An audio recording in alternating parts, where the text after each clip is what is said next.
안녕하세요. 쓸쓸한 인생을 살고 있는 사람입니다.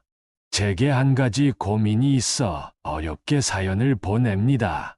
아마 저 같은 기구한 인생이 있을까요? 끝까지 들어주시길 부탁드립니다. 아들이 결혼을 하고 나서 너무도 갑작스럽게 아내가 세상을 떠났습니다. 동네에서 금술 좋은 부부로 유명했을 만큼 저는 아내를 너무도 지극히 사랑했어요. 집안끼리의 소개로 만나 어린 나이에 결혼을 하게 된 거였지만 저는 아내의 현숙함과 총명함을 너무도 좋아하고 존중하였고 아내 역시 그런 저를 믿고 따르면서 진심으로 저를 아끼고 사랑해 주었습니다.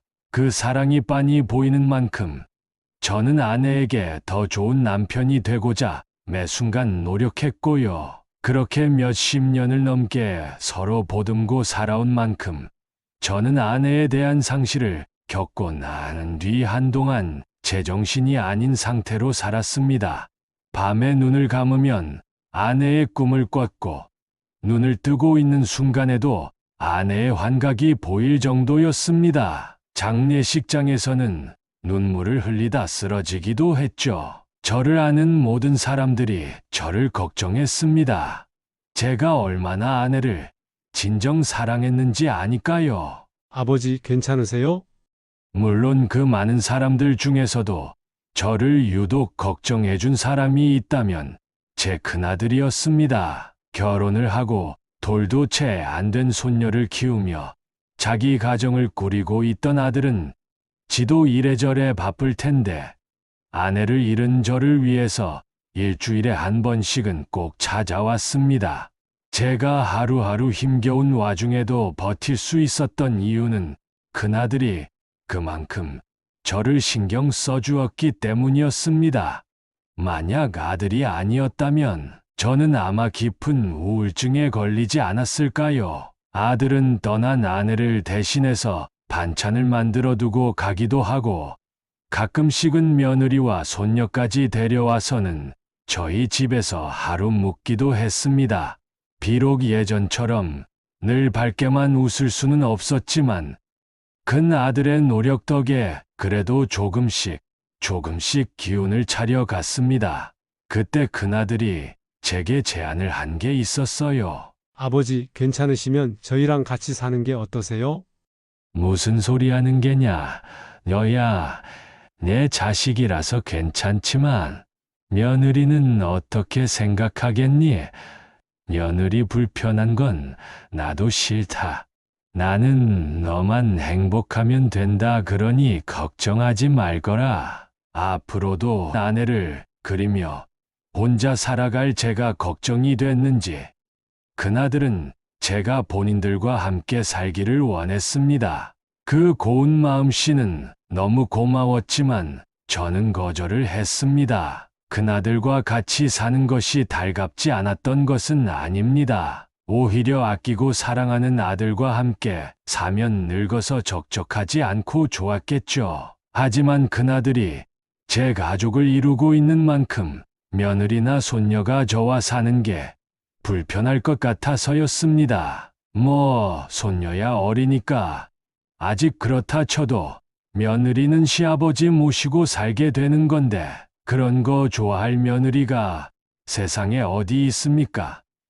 제가 아무리 나이가 들고 떠난 아내 때문에 외로운 노인네처럼 살아야 한다고 할지라도 그 정도의 염치는 있었습니다. 너희도 너희끼리 먹고 살고 보듬기 바쁜데 내가 거기 끼어들어서는 되겠냐? 나는 혼자 살 수 있다. 너무 걱정하지 마. 그냥 지금처럼 가끔씩만 찾아와서 말동무나 해주려무나. 아버지 와이프도 아버지랑 같이 사는 거 좋다고 했어요. 그리고 저도 아버지랑 함께 있어야 마음이 많이 놓일 것 같고요. 아버지 한 분 더 오신다고 해서 힘들어지는 거 하나 없으니까 저희 생각 안 해주셔도 돼요. 그러나 아들은 몇 번을 거절해도 여전히 저와 함께 살기를 원했습니다. 좋은 말로 저와 함께 있는 게 더 좋다는 식으로 이야기했지만 이미 저는 알고 있었어요. 그 마음만큼은 진심일지언정 현실적으로 저와 따로 사는 게 아들네는 훨씬 편할 거라는 걸요. 하지만 그럼에도 여전히 저를 생각해주는 아들의 마음을 끝까지 거부할 수는 없었습니다. 아들과 며느리, 그리고 하나뿐인 손녀를 생각해서 계속 혼자 살겠다고 고집을 부리기는 했지만 결국 아내가 떠나고 저 혼자서 남은 삶을 살아나가기에는 심적으로 많이 힘들 것 같다는 생각이 들기도 했고, 무엇보다도 아들이 이렇게까지 괜찮다고 하는데 제가 더 거부할 이유도 없었거든요. 결국 저는 몇 번이고 고맙다고 이야기하면서 큰 아들과 함께 살게 되었습니다. 명절 때나 생일 때 며느리를 보면 애가 참 세심하고 참하다고 생각은 했습니다. 자주 보지는 않아도 짧은 만남으로 알 수 있는 것들이 있으니까요. 그러나 실제로 함께 살게 되니 며느리는 여간 똑 부러지고 현명한 게 아니었어요. 거짓말 좀 보태서 제 아내의 젊을 적 같았죠. 제가 딱 아내의 그런 모습에 반했거든요. 동의를 했다고는 해도 제가 있어서 이만저만 불편한 게 아니었을 텐데 며느리는 그런 티 한 번 제 앞에서 내지 않았습니다. 오히려 종종 기회가 될 때마다 아버님이랑 함께 살 수 있어서 너무 좋아요.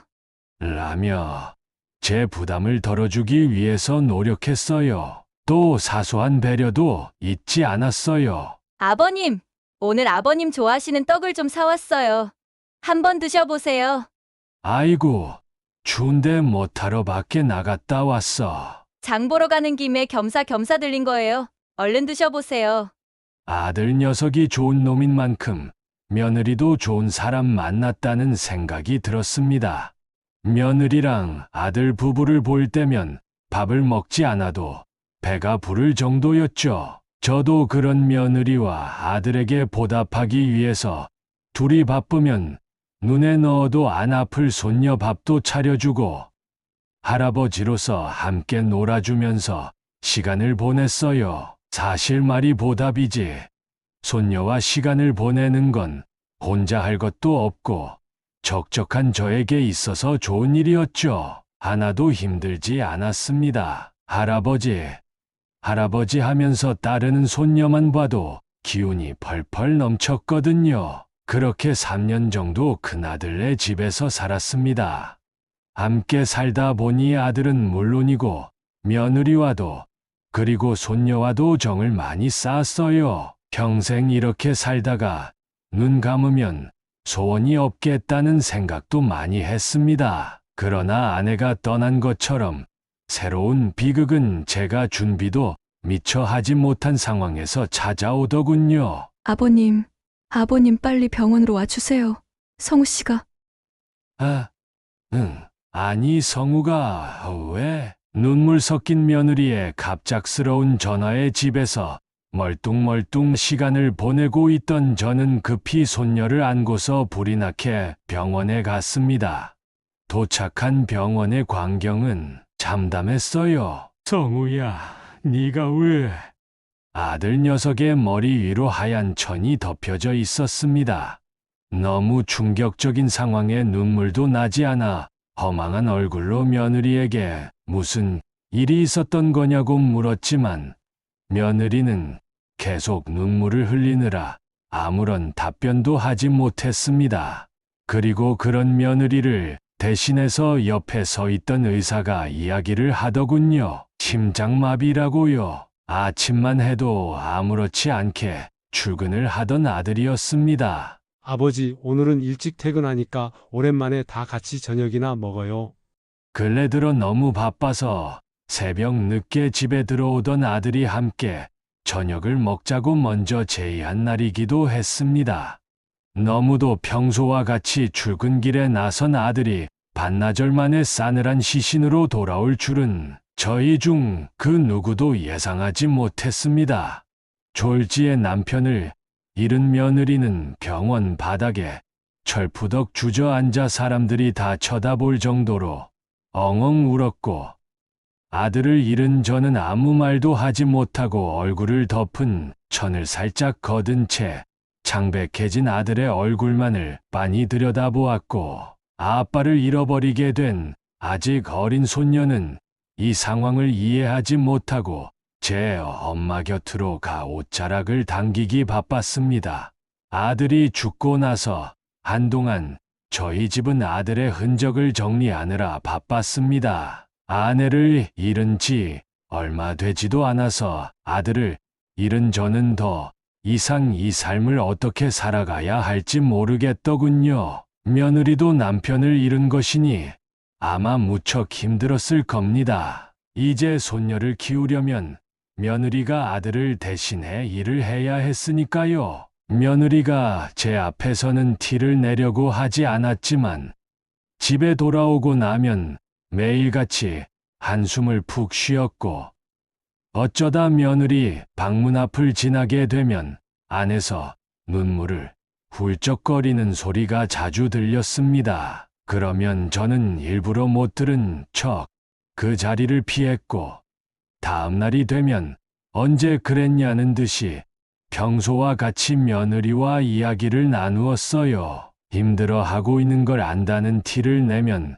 며느리가 더 무너질 것을 걱정한 저의 배려 아닌 배려였습니다. 며느리가 어느 정도 마음을 추스를 때까지는 저 역시 집에서 평소와 같이 지내며 손녀를 돌보았어요. 이건 저를 위한 것이기도 했습니다. 갑자기 모든 아들의 흔적과 떨어지게 되면 저도 아들의 죽음을 더 선명하게 느낄 것 같았거든요. 그러나 현실적으로 제가 계속해서 며느리와 함께 살 수는 없었습니다. 다른 이유가 아닙니다. 세간에서 만약 제가 아들도 없는 상황에서 며느리랑 산다 그러면 저를 어떻게 보겠습니까? 시사 프로그램에서 나올 법한 파렴치한 시아버지로 밖에 안 보이겠죠. 그런 걸 모르는 게 아니었기에 저는 아들이 죽고 3개월이 되는 날부터 저 혼자 살 만한 집을 찾기 위해서 부동산을 다녔습니다. 가진 돈에 맞춰야 하다 보니 빠르게 집을 구하기는 힘들 것으로 보였지만 더 이상은 미룰 수가 없었죠. 그래서 며느리에게도 미리 이야기했어요. 슬슬 나도 나 혼자 살 집을 찾아야겠다. 아무래도 성우도 없는데 내가 너랑 사는 건 모양새도 보기 좋지 않잖니? 최대한 가까운 곳으로 잡아볼 테니까 나 나가고 나서도 가끔씩은 보자꾸나. 나도 손녀가 그리울 테니까. 저는 며느리로서도 그게 편할 거라고 생각했습니다. 제가 그 집에서 함께 살 수 있었던 건 아들이 있었기 때문이지.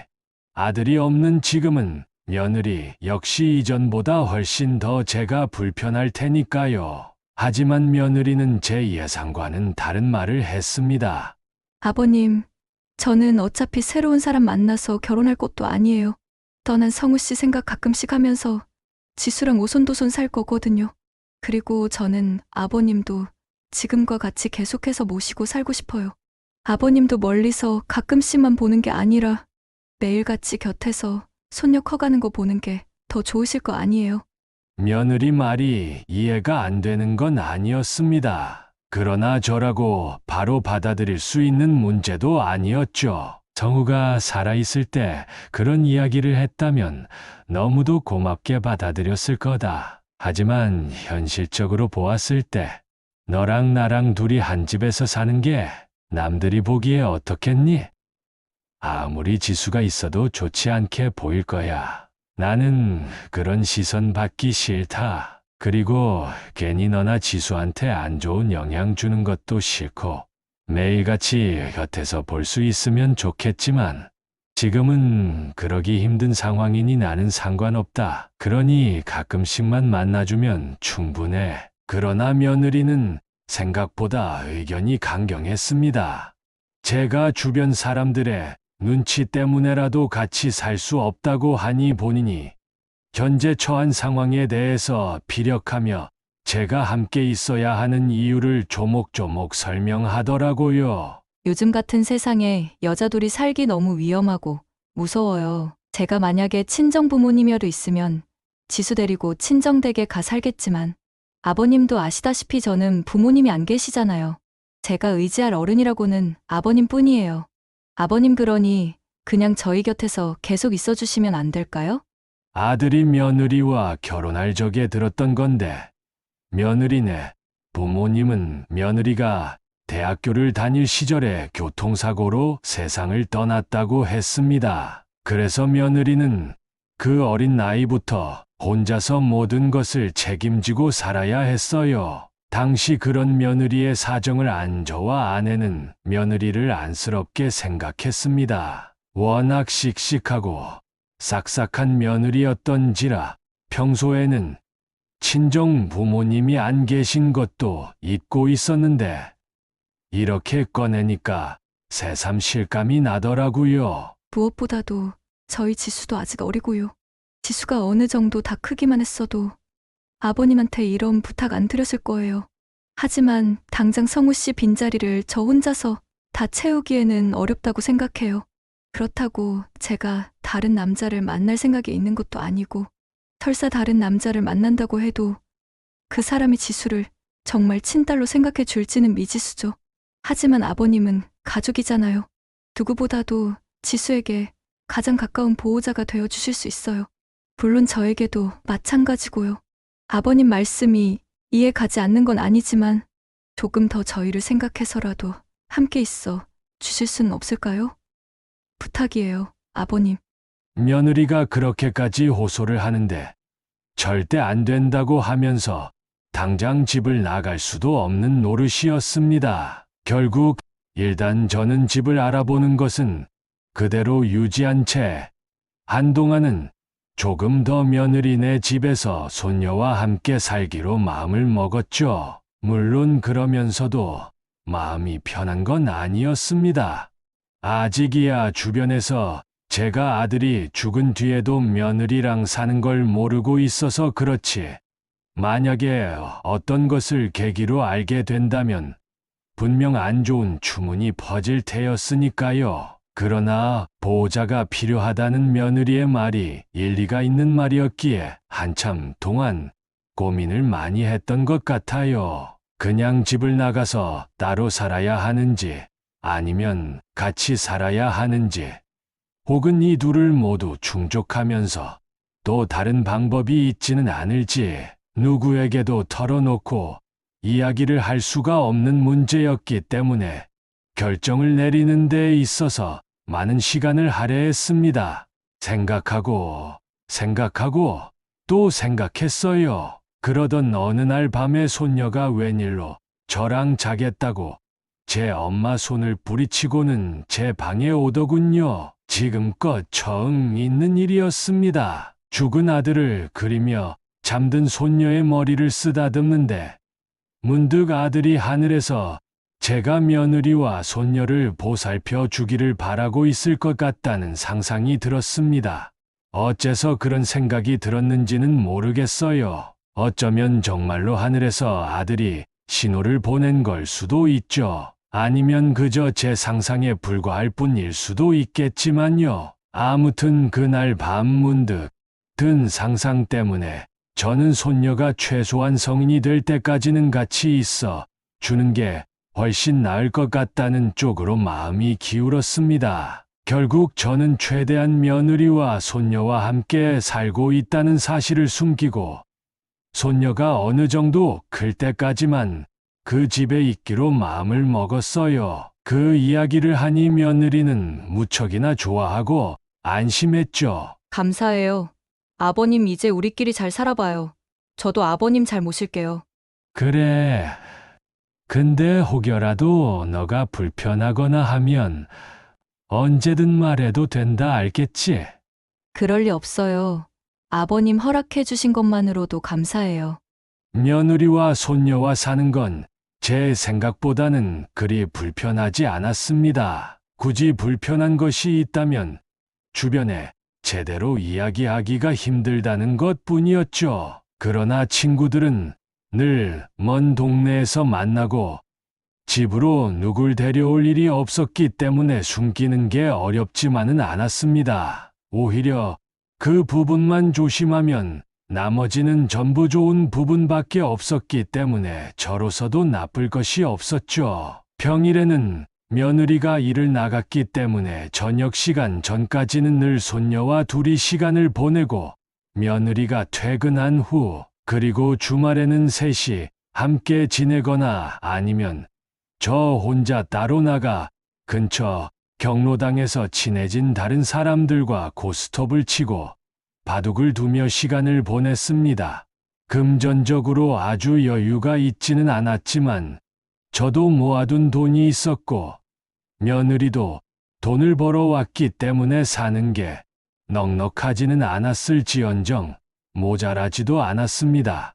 그러던 어느 날 동사무소에 서류를 낼 것이 생겨서 뭘 작성해야 하는지 알아보려고 컴퓨터를 켰습니다. 살아생전 아들 녀석이 제게 컴퓨터 하는 법을 알려주고 밖에 나가기 힘들 때 집에서 혼자 적적하면 인터넷으로 고스톱이라도 치라고 이것저것 얘기해 준 게 있었기 때문에 이 나이에도 제법 컴퓨터를 다룰 줄 아는 편입니다. 인터넷 창을 켜고 검색창에 서류 관련해서 알아보려고 키보드를 치는데 검색창 아래에 며느리가 검색한 듯한 기록이 떴습니다. 그 검색 기록에 눈길이 간 저는 멈칫할 수밖에 없었어요. 물론 단순히 검색을 해본 게 문제가 되는 건 당연히 아니었습니다. 다만 검색 기록이 영 수상해 보였죠. 며느리가 상속받는 방법, 재산 상속법, 시아버지 재산 며느리, 이게 대체 뭐야? 심지어 그 기록은 한 달 전부터 최근까지 꾸준히 이어져 왔습니다. 그뿐만이 아니라 법률사무소와 관련된 검색 기록까지 있었어요. 그 기록을 찾아서 하나하나 눌러보니 상속과 관련해서 경력이 많은 변호사들이 주로 포진해 있는 법률사무소였죠. 당연히 저로서는 이상하다고 밖에 생각할 수가 없었습니다. 대체 며느리가 어떤 이유로 재산 상속에 관해서, 그것도 시아버지 관련된 재산 상속에 관해서 검색해 볼 일이 있을까요? 누군가는 억측이라고 할 수도 있겠지만 저로서는 그 검색 기록들만으로 며느리가 제 재산을 노리고 있다는 것을 거의 분명히 할 수 있는 상황이었습니다. 재산이라고는 그리 많은 것도 아니지만 그 재산을 받으면 어느 정도는 먹고 살만합니다. 평소에 살면서 그런 티를 낸 건 아닙니다. 하지만 검색 기록을 보고 있자니 머리가 너무 복잡해지더군요. 혼자 자면서도 상상의 나래를 펼치고 있고 점점 안 좋은 쪽으로만 생각이 기울어 갔습니다.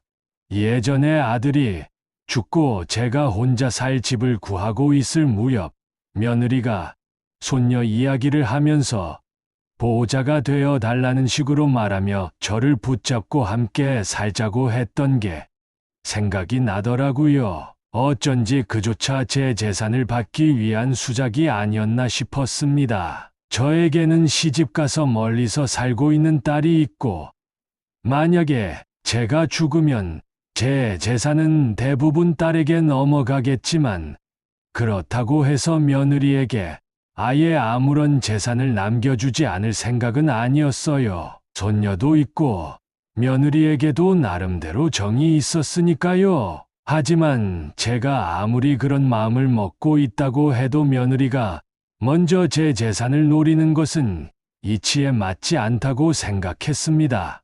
한번 의심을 하고 나니까 며느리가 제게 하는 모든 행동들이 달갑게 다가오지 않았어요. 며느리는 평소 제 건강을 챙겨준다고 홍삼도 자주 사오고 보약을 지어오는 날도 많고 어떤 때는 외국에서 유명한 영양제라면서 제게 선물한 적도 있었는데 그 당시에는 그런 배려들이 너무 고마워서 며느리가 주는 것은 족족 빼지 않고 다 챙겨 먹었습니다. 하지만 며느리가 그런 검색들을 한 걸 알게 된 뒤로는 며느리가 아무리 좋은 말을 하면서 절 걱정해도 그게 진심으로 받아들여지지가 않았습니다. 아버님, 요새 건강은 어떠세요? 어디 아픈 곳은 없으세요? 나는 괜찮다. 멀쩡해. 그러니 약 같은 것도 지어오지 않아도 된다. 제가 괜찮다고 해도 며느리는 꾸준히 이것저것 저를 챙겨줬는데 그조차 오히려 제 건강을 악화시키려는 꼼수가 아닌지 너무 의심이 갔습니다. 저는 자연스럽게 며느리와의 대화를 줄여나갔어요. 며느리가 함께 식사를 하자고 해도 배부르다는 핑계를 대거나 이미 먹었다고 이야기를 하며 자리를 피했고, 거실에 며느리가 있으면 불편하더라도 일부러 방에 틀어박혀서는 나오질 않았습니다. 며느리 역시 그런 제 행동이 마음에 걸렸는지 아버님, 왜 그러세요? 하고 물어보고는 했지만 저는 그때마다 아들 핑계를 댔습니다. 조금 우울해서 그런 거라고 하면 며느리는 금방 알았다는 식으로 이야기를 하고 넘어갔기 때문이었죠. 하루하루 갈수록 저는 점점 더 두려워졌습니다.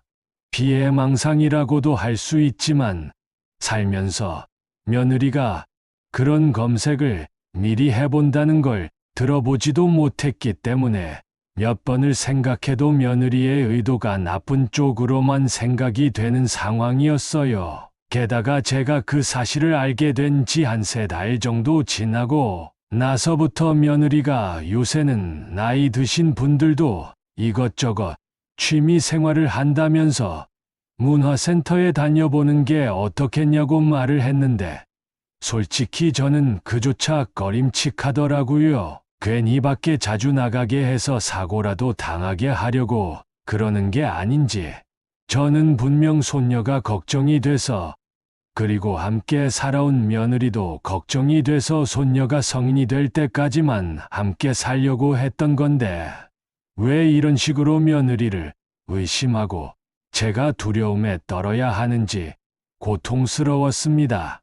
그리고 그 고통스러움은 자연스럽게 며느리에 대한 미움으로 변해갔어요. 최대한 긍정적으로 생각해 보려고 노력을 안 한 게 아닙니다. 하지만 보통 사람이 멀쩡히 살아있는데 재산 상속과 관련해서 검색하는 사람치고 정말로 좋은 의도로 혹은 아무 의도도 없이 그저 정보가 궁금해서 검색한 사람들은 거의 없거든요. 적어도 제가 봐온 사람들에 한해서는요. 게다가 때마침 며느리는 또 외국에서 요새 유명한 영양제라며 보불꼬불한 글씨만 잔뜩 쓰여진 알약통을 하나 건네주고 아버님은 괜찮으시다고 하셨지만 그래도 아버님 나이대에는 괜찮은 것 같아도 건강을 챙겨야 하거든요. 요즘 어지간한 외국은 다 이거 챙겨 먹는다는데 성분 보니까 좋아 보여서 저도 직구로 주문 좀 했어요. 하루에 3알씩 꼬박꼬박 챙겨 드시면 몸에 좋을 거예요.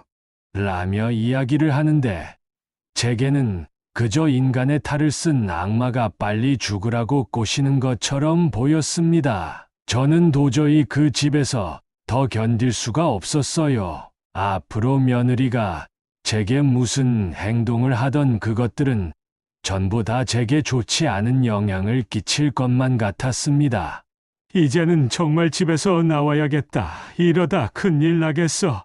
예전이었으면 부동산을 통해서 집을 구할 때까지는 같이 살았겠지만 이미 저는 한계에 도달했습니다. 그래서 멀리 살고 있는 둘째 딸한테 염치불구하고 연락을 한 뒤 며칠만 묵게 해달라고 부탁을 했어요. 다행히 둘째 딸이 괜찮다고 편할 때 내려오라고 이야기를 한 덕분에 저는 바로 가겠다고 말을 하고 짐을 싼 뒤에 며느리와 손녀가 모두 잠들었을 적 몰래 집을 나와서 둘째 딸네 집으로 향했습니다.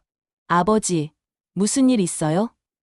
갑자기 며칠만 묵게 해달라니. 그냥 왔다. 네 얼굴도 볼 겸. 아버지가 그냥요? 일단 알겠어요. 짐 저 주시고 얼른 안으로 들어오세요. 차마 이 모든 이야기를 하기에는 내키지가 않았기 때문에 그냥 새로 살 집을 고르려고 하는데 몸 잠시 맡길 곳이 마땅치가 않아서 연락을 했다는 식으로 얼버무렸습니다. 제가 집을 나가고서는 며느리가 정말 매일같이 전화를 했어요. 문자도 수십 통이 남겨졌습니다. 아버님, 어디 계세요? 아버님, 저한테 화나신 거 있으세요? 건강히는 계시는 거죠? 아버님 문자 대답 좀 해주세요. 왜 전화도 받지 않으세요? 걱정으로 가득 찬 문자였지만 저는 하나도 답변하지 않았습니다. 전화를 받지 않은 것도 마찬가지입니다.